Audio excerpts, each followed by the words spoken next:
Hello friends, welcome to my YouTube channel smart study centre. तो दोस्तों, कैसे हैं आप सभी? उम्मीद करते हैं एकदम अच्छे होंगे, मस्त होंगे, जबरदस्त होंगे। दोस्तों, आज हम पढ़ने वाले हैं हीमोस्टेटिस के बारे में, यानी जो हम ब्लड के अंतर्गत पढ़ रहे हैं। तो ब्लड के आगे का टॉपिक जो आज हम स्टार्ट करेंगे उसका नाम है हीमोस्टेटिस। हीमोस्टेटिस क्या होता है, इसके बारे में हम आपको एकदम बिल्कुल सिंपल और आसान भाषा में बताएंगे।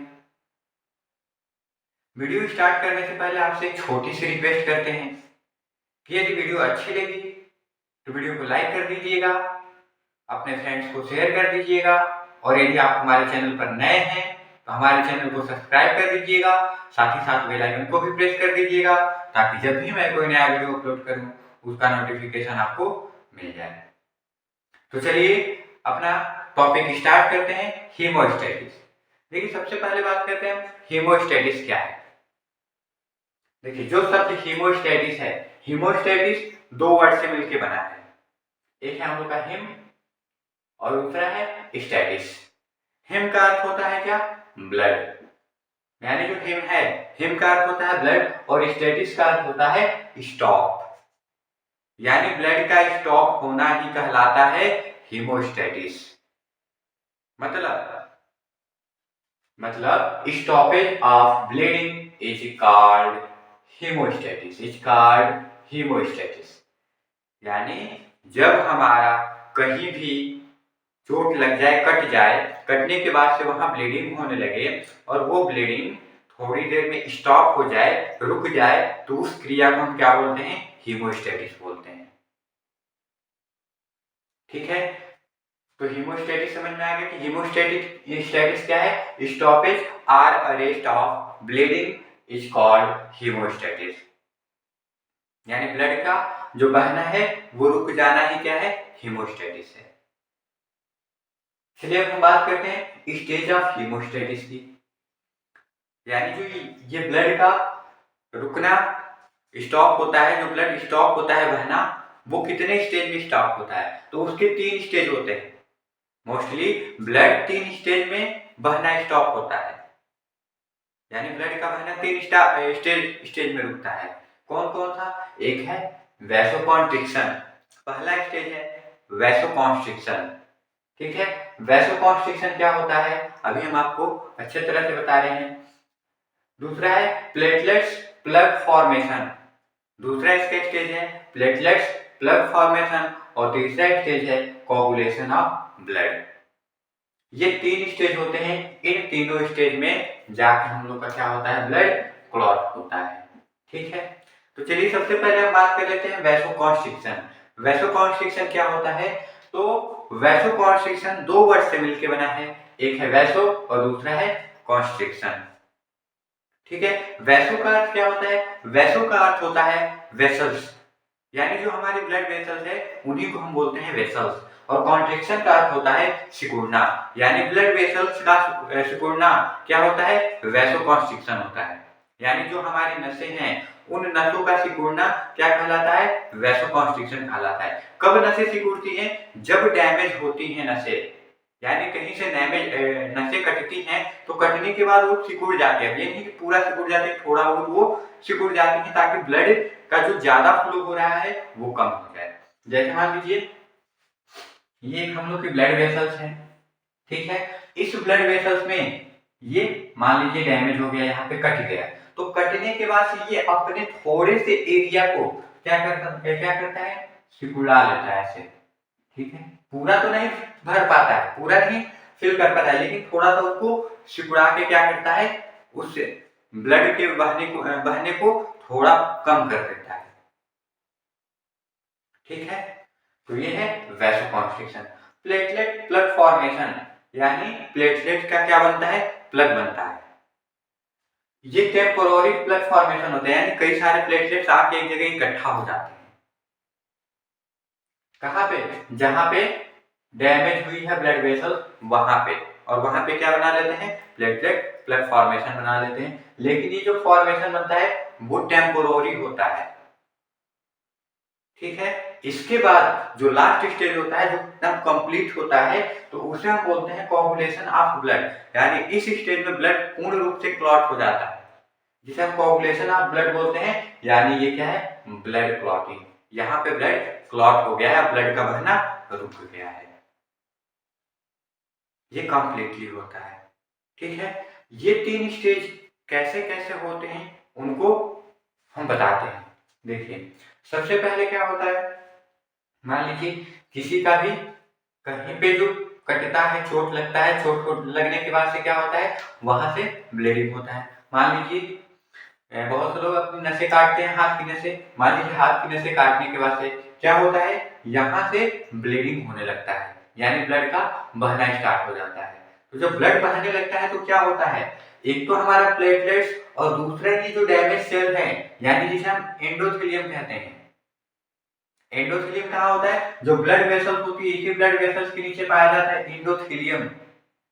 ठीक है। तो एक तो हम लोग का ब्लड सॉरी फॉर्म्ड एलिमेंट जो है प्लेटलेट्स, वो और एक एंडोथेलियम, दोनों मिलकर ब्लड को क्लॉट कराने का कार्य करते हैं। अकेला प्लेटलेट्स नहीं कार्य करता है, अकेले चना भार नहीं फोड़ सकता है। ठीक है, कहावत है ना कि अकेले चना भार नहीं फोड़ सकता है, तो इसका भी वही काम है। यानी प्लेटलेट्स अकेले ब्लड क्लॉट नहीं कराता है, प्लेटलेट्स होता है और डैमेज एंडोथेलियम होता है, वो दोनों मिलके क्या कराते हैं, ब्लड क्लॉटिंग कराते हैं। देखिए क्या होता है, injury of blood vessels and damage endothelium. यानी जो डैमेज ब्लड वेसल्स हैं या फिर एंडोथेलियम है, वो क्या करते हैं, एक्सपोजर ऑफ कोलेजन, कोलेजन का एक्सपोजर करते हैं, रिलीज करते हैं। कोलेजन क्या करते हैं, एक्सपोज करते हैं। ठीक है, यानी यहाँ से कोलेजन का क्या होता है, एक्सपोजर होता है, कोलेजन रिलीज होता है। किसकी उपस्थिति में, वॉन विलब्रैंड फैक्टर के, यानी यहाँ पे उपस्थित होता है वॉन विलब्रैंड फैक्टर। ठीक है। अब इसके बाद से क्या होता है, एक्सपोजर ऑफ कोलेजन हो गया। इसके बाद से क्या होता है, अडेयरनेस ऑफ प्लेटलेट्स टू कोलेजन। आपको हम बताए हैं कि प्लेटलेट्स की एक प्रॉपर्टी होती है अडेयरनेस। ठीक है, तो प्लेटलेट्स क्या करता है, अडेयर कर लेता है किसको, कोलेजन को। ठीक है, कोलेजन को अडेयर करने के बाद से इसका अगला स्टेज क्या होता है, एक्टिवेशन ऑफ प्लेटलेट्स। प्लेटलेट्स क्या होता है, एक्टिवेट हो जाता है। इससे पहले जब क्लॉट कहीं पे कटा पिटा नहीं होता है, तो उस कंडीशन में क्या होता है, प्लेटलेट्स इनएक्टिव फॉर्म में होता है, यानी एक्टिवेट नहीं होता है। जैसे कहीं कट जाता है और वहां पे ब्लड को क्लॉट कराना होता है, तो वहां पे प्लेटलेट्स एक्टिवेट हो जाता है। ठीक है, और एक्टिवेट होता है तो क्या करता है, एक्टिवेट होता है तो वो सिक्रेशन ऑफ सेरोटोनिन, सेरोटोनिन का सिक्रेशन कराता है। ठीक है, सेरोटोनिन क्या करता है, तो सेरोटोनिन कार्य करता है वैसोकॉन्स्ट्रिक्शन का, यानी स्टेज पहला यहाँ पे कंप्लीट हुआ। वैसोकॉन्स्ट्रिक्शन जो हम बताए हैं कि ब्लड हम लोग का 3 स्टेज में कंप्लीट होता है, पहला, दूसरा, तीसरा। तो ये पहला स्टेज हम लोग का किसके उपस्थिति में हुआ, सेरोटोनिन, सेरोटोनिन सीक्रेट हुआ। सेरोटोनिन ने क्या किया, जो हमारी ब्लड वेसल्स है उनको कॉन्स्ट्रिक्ट कर दिया। ठीक है, और क्या कॉन्स्ट्रिक्शन करने के बाद से क्या हुई, ब्लड वेसल सिकुड़ गई। तो ये पहला स्टेज है, फर्स्ट स्टेज। ठीक, ये पूरा है इसका। ठीक है, यानी हीमोस्टेटिस का, यहाँ पे हम बताए हैं आपको कि हीमोस्टेटिस 3 स्टेज में कंप्लीट होता है। यानी ये शुरुआत ही हुआ यहाँ से और लास्ट किस पे होगा, कोगुलेशन ऑफ ब्लड। लेकिन इसमें वैसोकॉन्स्ट्रिक्शन में, प्लग फॉर्मेशन में, कोगुलेशन ऑफ ब्लड में कई सारी चीजें होती हैं जो यहाँ पे हम आपको बता रहे हैं। ठीक है, तो वैसोकॉन्स्ट्रिक्शन किसके सिक्रीशन से हुआ, सेरोटोनिन के सिक्रीशन से वैसोकॉन्स्ट्रिक्शन हुआ, यानी ब्लड वेसल सिकुड़ गई। ठीक है, तो ये हो गया पहला स्टेज। दूसरा स्टेज क्या होता है, जो प्लेटलेट्स एक्टिवेट हुआ है वो क्या करता है, सिक्रेशन ऑफ एडीपी। एडीपी क्या होता है, एडेनोसिन डाइफॉस्फेट। एडेनोसिन डाइफॉस्फेट और थ्रोम्बोक्सिन क्या करता है, रिलीज करता है, एक्टिवेट करता है। ठीक है, तो वो किसको क्या करता है, इसके बाद से एग्रीगेशन ऑफ प्लेटलेट्स, एग्रीगेशन भी एक प्लेटलेट्स की प्रॉपर्टी है जो हम पीछे के वीडियो में बता चुके हैं। तो उस समय इसके बाद से क्या होता है, एग्रीगेशन ऑफ प्लेटलेट्स। प्लेटलेट्स का एग्रीगेशन होने के बाद से क्या होता है, प्लेटलेट प्लग फॉर्मेशन हो जाता है, जो किसका, हेमोस्टेटिस का दूसरा स्टेज है। प्लेटलेट प्लग फॉर्मेशन ये दूसरा स्टेज है, किसका, हीमोस्टेटिस का। ठीक है, तो हीमोस्टेटिस का ये क्या हो गया, सेकेंड स्टेज हो गया। ठीक है, कौन, platelet plug formation. Platelet plug formation क्या हो गया, सेकेंड स्टेज हो गया हीमोस्टेटिस का। ये जो प्लेटलेट प्लग फॉर्मेशन हुआ है ये टेम्पोररी हुआ है, यानी ये टेम्पोररी प्लेटलेट प्लग फॉर्मेशन है। ठीक है, कंप्लीट रूप से अभी ब्लड क्लॉट नहीं हुआ है।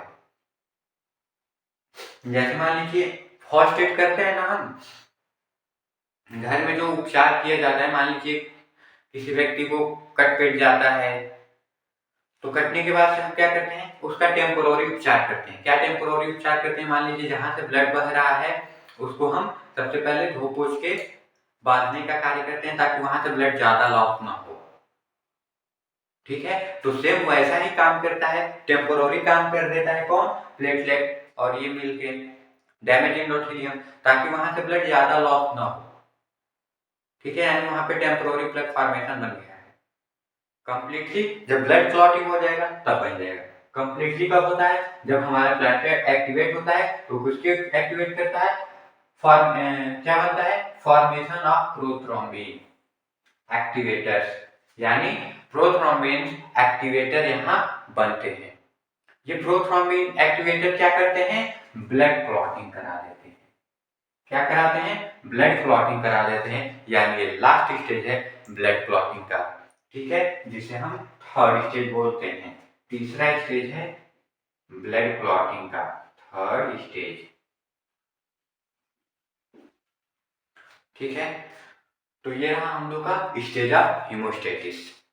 क्या बताएं हम, स्टेज ऑफ हीमोस्टेटिस। चलिए स्टार्टिंग से आपका रिवीजन हम करा देते हैं। हीमोस्टेटिस क्या है, हीमोस्टेटिस दो वर्ड से मिलकर बना है, एक हिम और एक स्टेटिस। हिम का अर्थ होता है ब्लड और स्टेटिस का अर्थ होता है क्लॉट या सॉरी स्टॉप, यानी ब्लड का स्टॉप होना ही क्या है, हीमोस्टेटिस है। ठीक है, हीमोस्टेटिस के डिफिनीशन की हम बात करें तो डिफिनीशन क्या होगा, stoppage of bleeding is called haemostasis, यानी ब्लीडिंग का स्टॉप होना ही हीमोस्टेटिस कहलाता है। हीमोस्टेटिस तीन स्टेज में कंप्लीट होता है। पहला स्टेज क्या है, वैसोकॉन्स्ट्रिक्शन, दूसरा स्टेज क्या है, प्लेटलेट प्लग फॉर्मेशन, और तीसरा स्टेज क्या है, कोआगुलेशन ऑफ ब्लड। ठीक है, ये प्रक्रियाएं कब कंप्लीट होती हैं, तो ये इतने सारे चरण में जाके कंप्लीट होती हैं। ठीक है, इसमें भी कई सारे चरण होते हैं, इसमें कई सारा हमारा फैक्टर होता है, 13 फैक्टर होते हैं हम लोग के, वो 13 फैक्टर यहाँ पे कार्य करते हैं। ठीक है, तब जाके लास्ट में हम लोग का ब्लड क्लॉटिंग होता है। ठीक है, तो फैक्टर हम आपको नेक्स्ट वीडियो में बताने की कोशिश करेंगे। ठीक है, चलिए, तो इसके बाद से क्या होता है, injury of blood vessels and damage of endothelium, यानी जो इंजरी ब्लड वेसल्स है या फिर डैमेज एंडोथेलियम है वो क्या एक्सपोज करती है, एक्सपोजर करती है, कोलेजन का एक्सपोजर करती है। कोलेजन का एक्सपोजर किसके उपस्थिति में होता है, वन वेल बनाम फैक्टर की उपस्थिति में। उसके बाद क्या होता है, अडेयरनेस ऑफ प्लेटलेट्स टू कोलेजन, यानी कोलेजन का अडेयरनेस होता है। एक्टिवेशन ऑफ प्लेटलेट्स, प्लेटलेट्स का एक्टिवेशन होता है। एक्टिवेशन होने के बाद से क्या होता है, सिक्रेशन ऑफ सेरोटोनिन, सेरोटोनिन का सिक्रेशन होता है। तब क्या होता है, वैसोकॉन्स्ट्रिक्शन हो जाता है, यानी पहला स्टेज कंप्लीट, यानी ब्लड का जो ज्यादा मात्रा में बह रहा था वो थोड़ा बहना कम हो गया। ठीक है, तो पहला स्टेज। दूसरा स्टेज क्या है, secretion of ADP and thromboxane A2।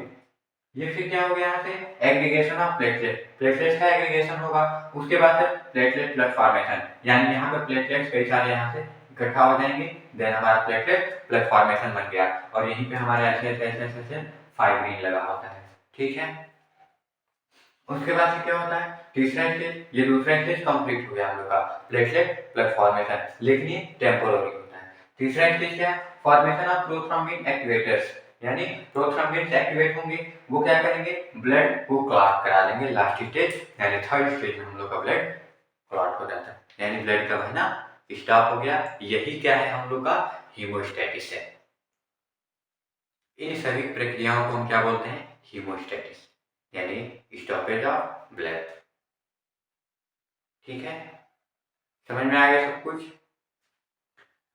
उम्मीद करते हैं जो भी कुछ हम बताए हैं वो आपको एकदम अच्छे से समझ में आ गया होगा। यदि कुछ नहीं समझ में आता है तो आप उसको कमेंट बॉक्स में कमेंट करिए, हम उसको नेक्स्ट वीडियो में बताने की पूरी कोशिश करेंगे। ठीक है, और सब कुछ समझ में आ गया है तब तो वेरी गुड, बहुत ही अच्छी बात है कि आपको सब कुछ समझ में आ गया है। हमारी भी पूरी यही कोशिश रहती है कि जो कुछ भी हम आपको बताएं यहाँ पे वो आपको एकदम अच्छे से सब कुछ समझ में आ जाना चाहिए, कोई डाउट नहीं होना चाहिए। ठीक है, तो आज के वीडियो में बस इतना ही रहेगा।